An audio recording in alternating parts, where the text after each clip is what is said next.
A view of the countryside in the heart of Europe, quiet and peaceful.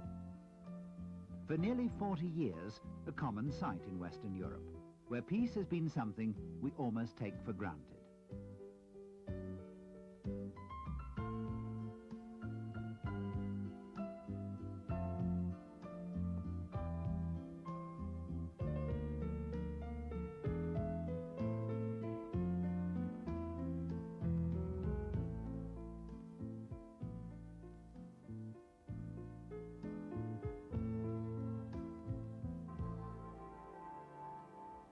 This scene could suddenly change to something like this. Such an attack can only be repulsed by keeping up our guard, even in peacetime.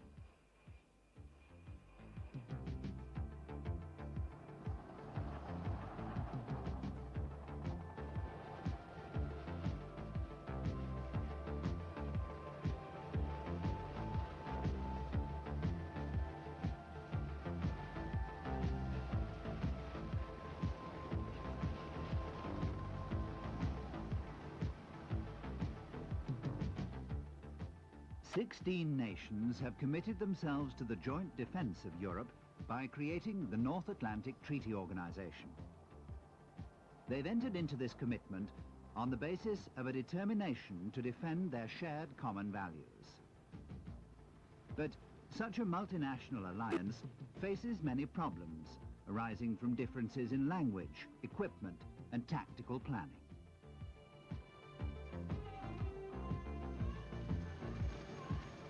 In times of crisis, speed and mobility are of crucial importance. The mobilization of such a multinational force has to be rehearsed in military exercises. What's required is teamwork, the smooth interaction of men, arms and weapon systems. Here, US Black Hawk and Chinook helicopters are landing Dutch and American forces.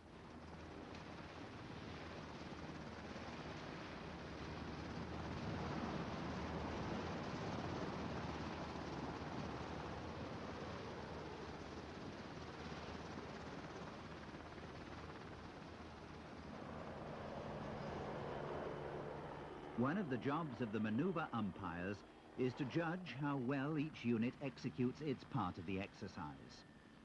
For guests and observers, these maneuvers are also of political importance to show the deterrent potential of the combined armed forces.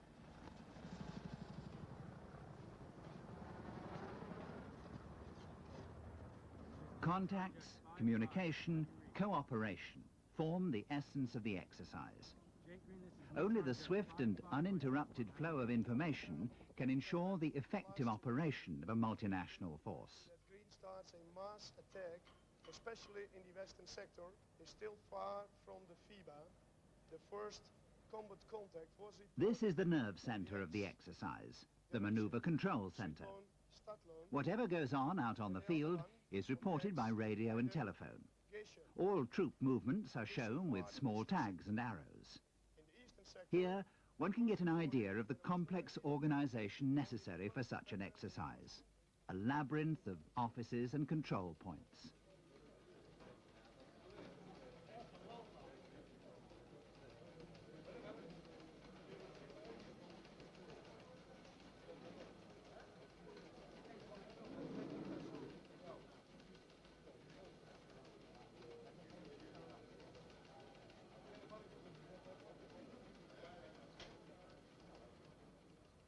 The ever-changing combat situation is shown on the wall maps. In the center, operation staffs of the attacking and defending forces work day and night.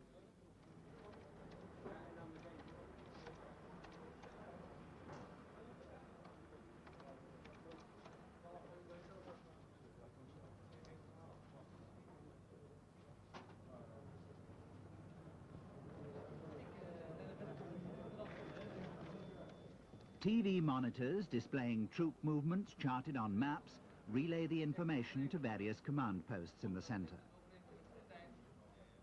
However, modern communication systems can't overcome all language barriers.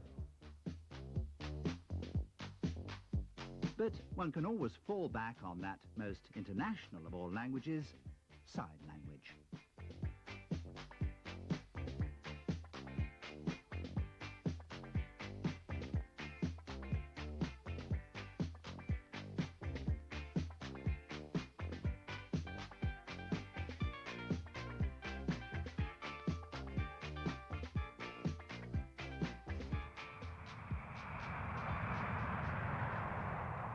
The C-141 Starlifter, the workhorse linking America with Europe, is used each year at the beginning of the autumn exercises. These GIs have flown 12 hours from Fort Hood, Texas, to take part in the multinational maneuvers. Reforger, as this operation is known, ensures the rapid reinforcement by the United States of NATO forces in Germany and is an integral part of NATO policy. Heavy weapons and equipment for these troops are permanently stored in Western Europe. This material is then transported by ship and rail to the exercise area. Troops flown in pick up their equipment straight from ordnance depots. The airlifting of American troops to Germany is vital in times of crisis when there wouldn't be enough time to transport men and materials across the Atlantic by ship.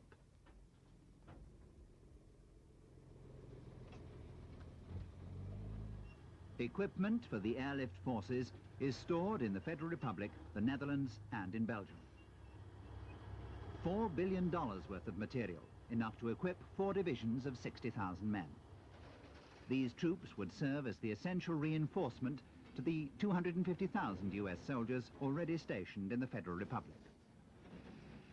More than 8,000 soldiers were flown in from the US to take part in exercise Atlantic Lion. The principal area for this large-scale exercise, involving more than 40,000 troops, was Emsland and Münsterland in northern Germany. At the border, the usual frontier formalities were of course dispensed with.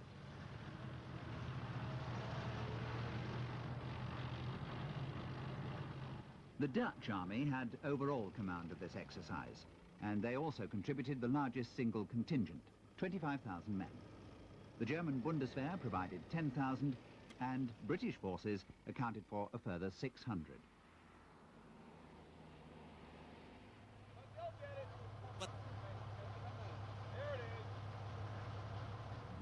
In Central Europe, there are many major rivers, which present obstacles to the transportation of men and heavy equipment. This means in all large military maneuvers, troops rehearse laying bridges to ferry heavy tanks and trucks quickly and safely across rivers.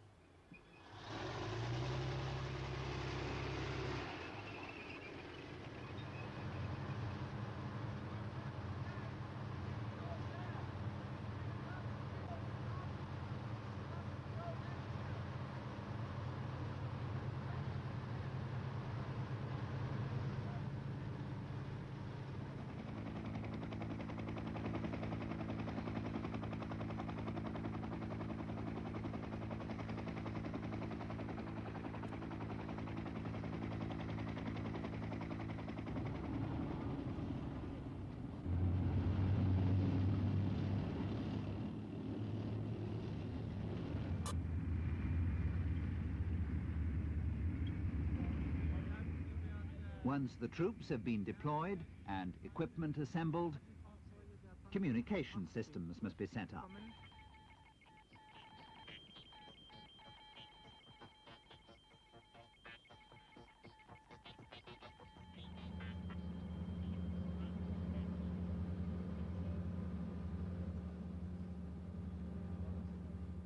Telephone and telex provide the vital links. I have a call for you on line 73. Go ahead, sir.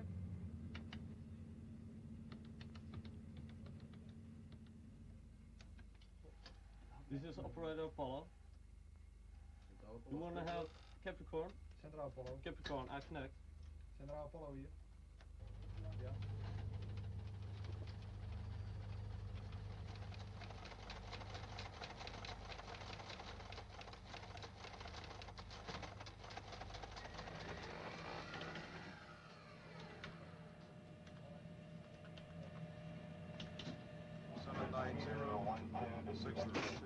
This is the operational headquarters of the 1st US Cavalry Division.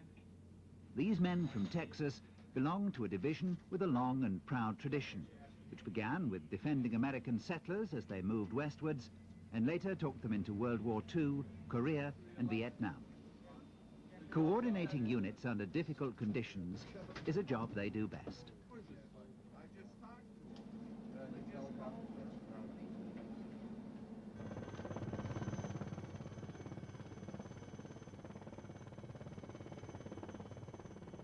Ground reconnaissance for the various units is provided by the German forces because they're totally familiar with the terrain. The main German contribution to the combat troops was provided by the 8th Panzer Brigade from Lüneburg. Über diese Ortschaft Coesfeld weiter gen Norden entweder auf F2 oder auf November 1-2 aus.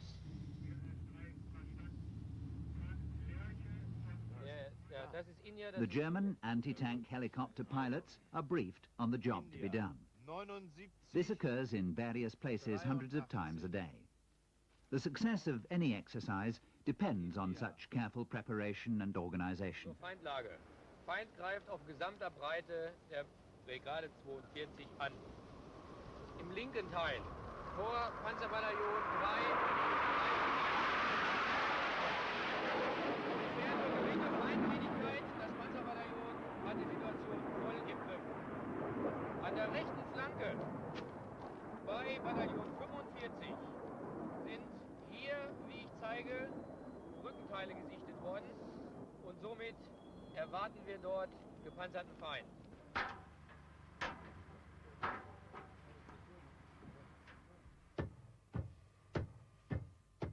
Letters home. Even during maneuvers, the troops can still send and receive mail. As every soldier knows, the supply units are the backbone of the army. In multinational maneuvers like these, food supplies are a national responsibility. Each unit prepares its own food. Naturally, some are curious to know what the others get to eat.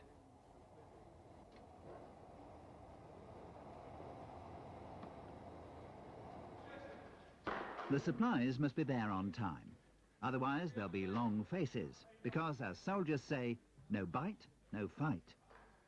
Highly efficient organization is needed to feed 40,000 men for 9 days, and maneuvers make you hungry. In this exercise, for example, 1,000 kilos of sausage were consumed, along with 2,400 kilos of cheese, 25,000 loaves of bread, and 1,400 kilos of coffee. Supplies for men and equipment of different nations is centrally controlled, like everything else in such a large-scale exercise. Here, it's handled by the Dutch.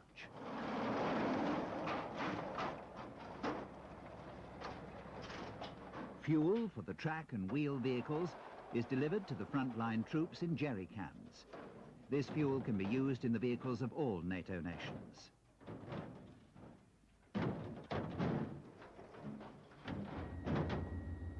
Here, a German maintenance unit is replacing the engine of a Dutch Leopard tank. The operation takes less than half an hour and is a prime example of interoperability of NATO forces.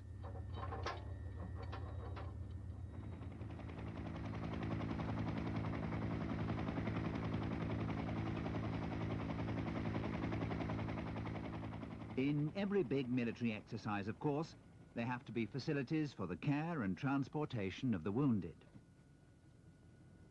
This field hospital near Coesfeld was set up by a US Army group in less than 24 hours and features a modern operating theatre, X-ray unit and laboratory. Here we go, we have an X-ray here of that gentleman lying on the table. Careful.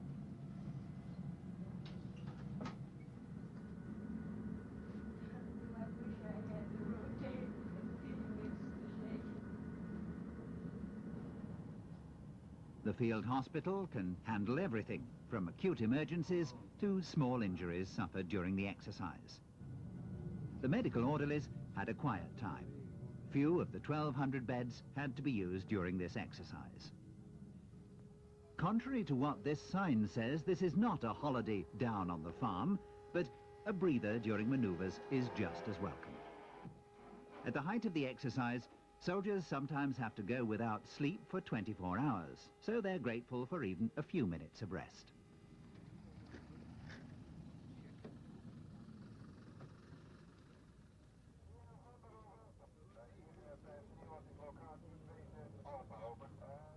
During a lull in the exercise, soldiers chat with the local people, who are naturally curious to know what's going on and learn a bit about the purpose of such maneuvers.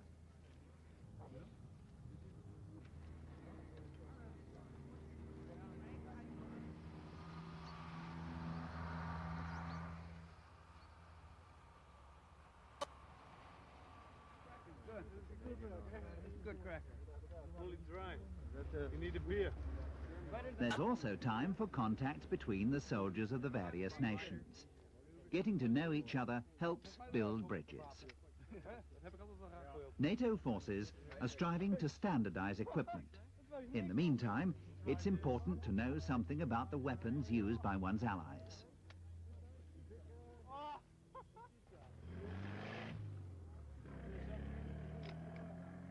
Put a grenade in there.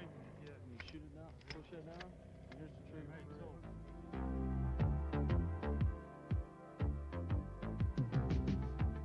Tanks leave tracks across the fields, but that's unavoidable. Military orders take priority. But the maneuver troops do all they can to keep damage to a minimum.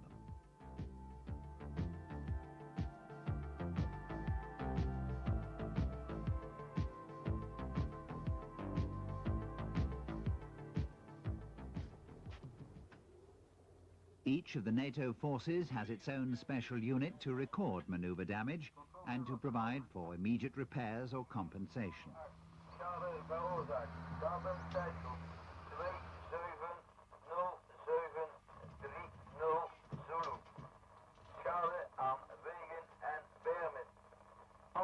Soldiers are just as sensitive to the need for environmental protection as their fellow citizens, no matter what country they come from.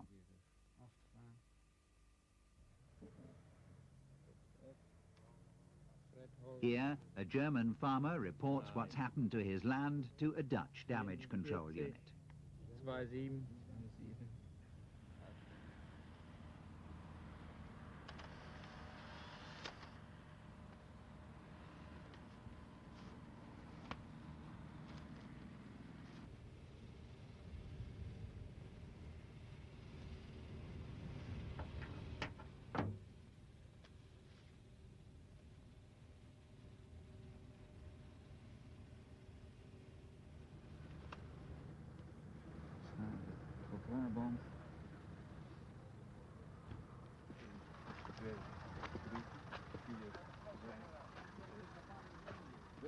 Tomorrow we have another operation that will start at 0500 Zulu.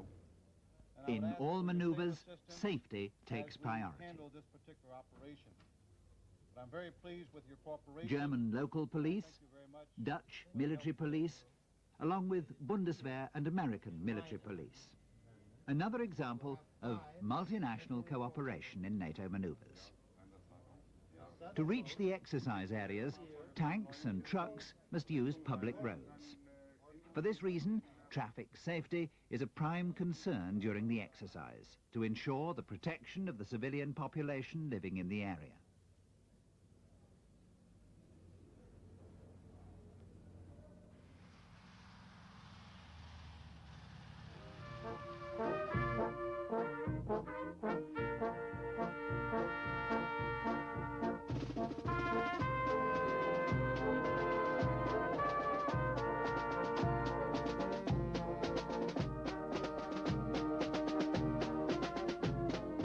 Another example of multinational goodwill. American bandsmen serenading a royal guest. Queen Beatrix of the Netherlands. Thank you very much. I do appreciate the gesture. Very, very kind of you. Thank you so much. Ma'am, please, I'd just like you to meet and shake hands with a few private rounds.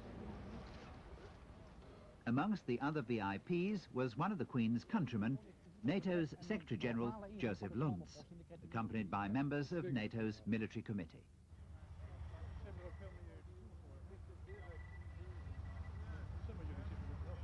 Mr. Luns, himself a former soldier, knows how tiring such exercises can be.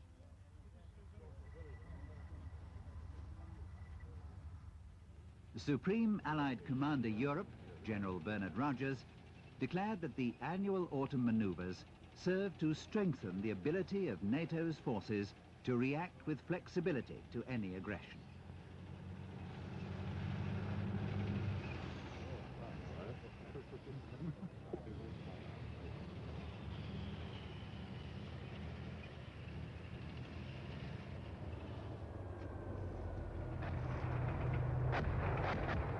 The highlight of all large-scale manoeuvres is the moment when the tide begins to turn, when the defenders lead their decisive counterattack.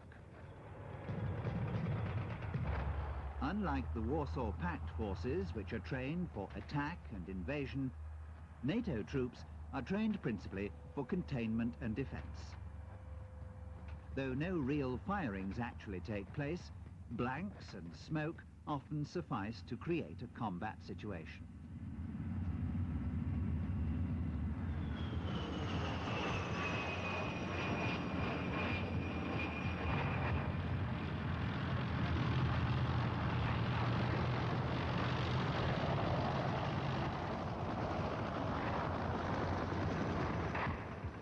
For the layman, such exercises are perhaps somewhat confusing.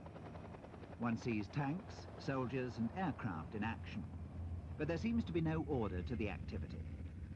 But the expert knows that every such exercise represents a carefully planned operation involving thousands of man-hours and months of preparation.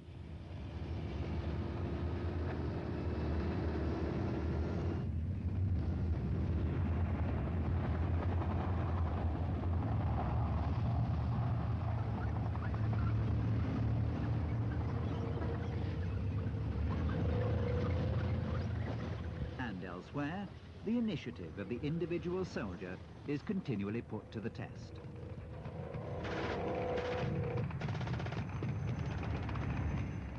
Here, we've only been able to give a few impressions of a large multinational exercise. An exercise in which everything, even those unseen factors, must be accurately dovetailed to create an effective fighting force. For example, the difficulties facing the commanding officer of an American division to which a Dutch brigade and a British regiment have been assigned.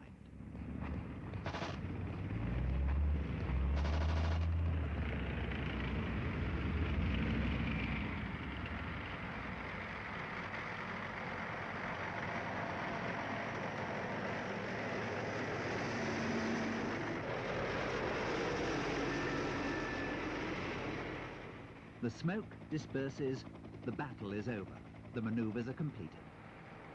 To translate the ideal of a multinational force into the reality of an effective defense mechanism involves the commitment of thousands of men and women. Each year, under the Autumn Forge umbrella, about 25 large and small exercises such as this are held by the participating NATO members, from Norway in the north to Turkey in the south. And they all end up the same way, with the great cleanup.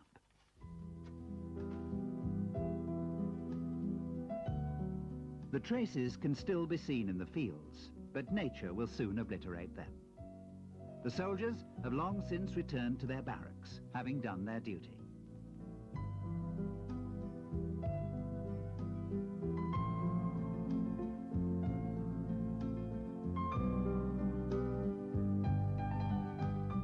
We must test the effectiveness of our armed forces in peacetime to make sure they'll be capable of defending us in the case of a real emergency that we hope will never come.